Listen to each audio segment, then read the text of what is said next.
Hello everyone, I'm Dr. Derya Kulavuz-Onal. I'm an Associate Professor of Applied Linguistics and TESOL at Salisbury University in Maryland. Today I want to talk to you about a research methodology called Netnography.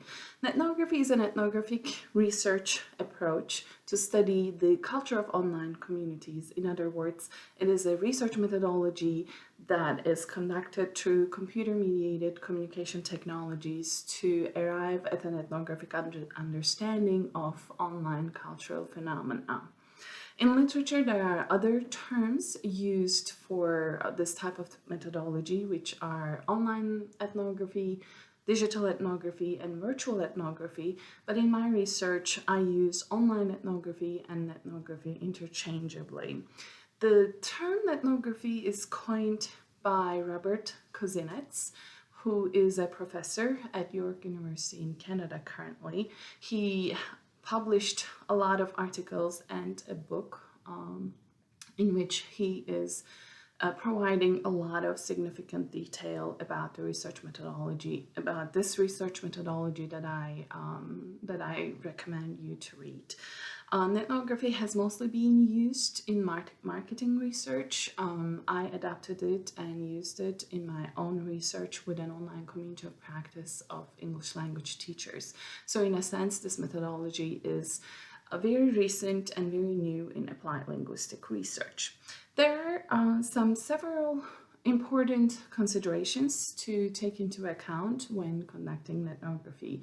The first one being how you determine the field, how you determine the community, and how you set the boundaries of the field. An online community could exist over multiple sites and multiple platforms on the internet, but also it could exist only in one site or one platform. So in that sense, if it's a multi-site community, then it is important to identify the main communication platforms, the main activities of the community, and perhaps focus your research on those platforms.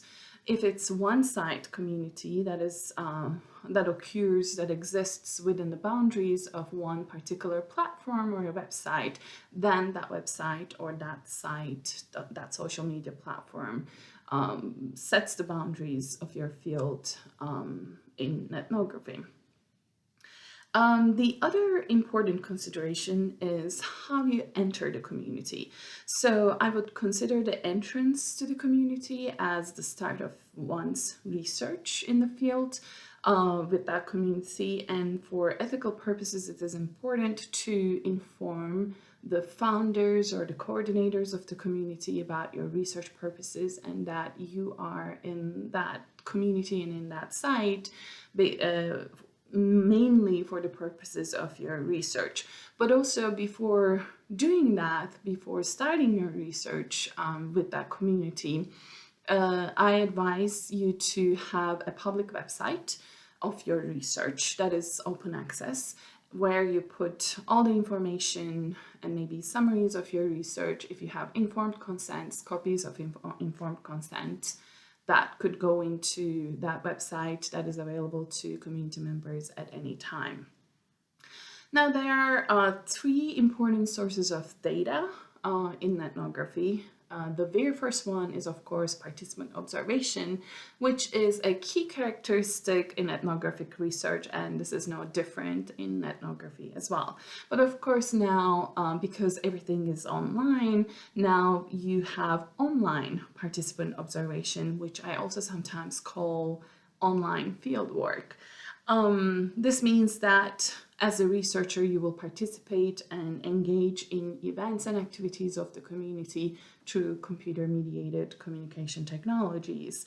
Therefore, to be able to participate in the activities or to be able to conduct a good level of participant observation, you really need to be familiar and comfortable with the technologies to be utilized, that are being utilized by the community.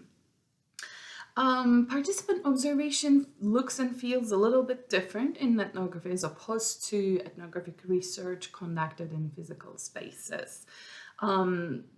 when you are conducting an ethnographic research completely online, you may be involved in the community in ways that nobody else knows that you are there. In other words, you can once you log in to the community sites or community spaces without really interacting with anybody else, you are still in the field and you are still observing and in ways participating like some other people who can be lurkers in that community, right?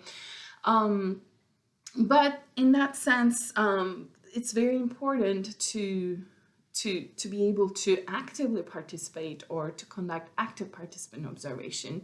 From time to time, you really need to interact and make yourself, you need to put extra effort to make yourself visible to the other community members and to interact with them and to contribute to the community's practice. In that sense, I should also mention that in online communities, there are a variety of participation patterns, and there are also a range of membership statuses, right? So some people could be just, as I said, could be just lurking or could be not actively participating in the community. Some people would be highly active. Also, there might be some new members as well as some old-timers in the community, right? So it's important as you are engaging with the community, engaging with the activities, participating in the activities, to try to experience those different patterns of participation in your participant observation. There are also, what's important is that you need to take reflective observational field notes during your participant observation. And in ethnography, those field notes really act like the very important sources that make visible the experiences of members to others, to outsiders of the community.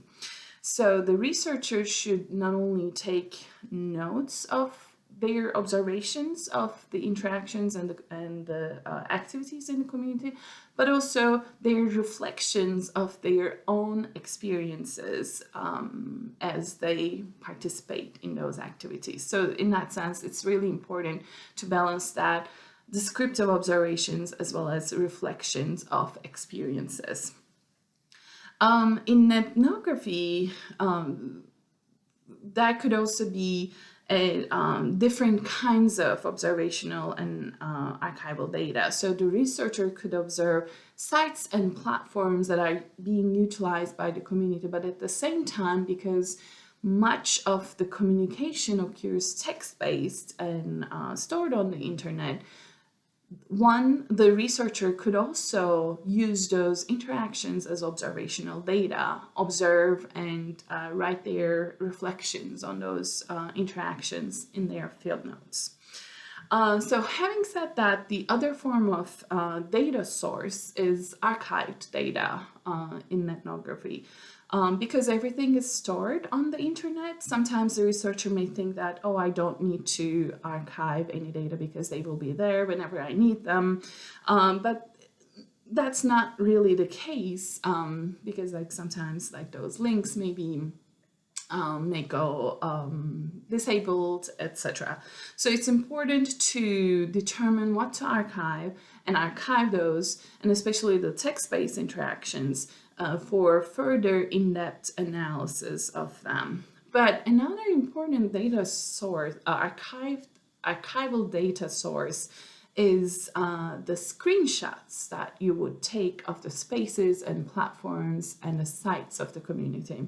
Because usually in a few years' time, the interfaces of those spaces could change, and the way they look now may no longer be relevant to your research, or you may want to write about something, but if you don't have the screenshot of the space, the way it looked like when you were in the field, it may be different now, and when you write about it, it may no longer serve its purpose. So those screenshots actually act like the photos or pictures and ethnographer would take of physical spaces in traditional ethnography.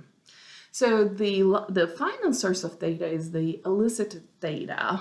And elicited data is important in order to gather emic perspectives of the members.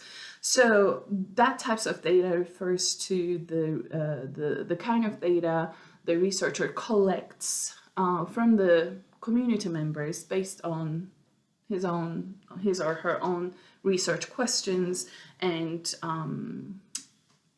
the researcher asks questions to the members and elicits responses.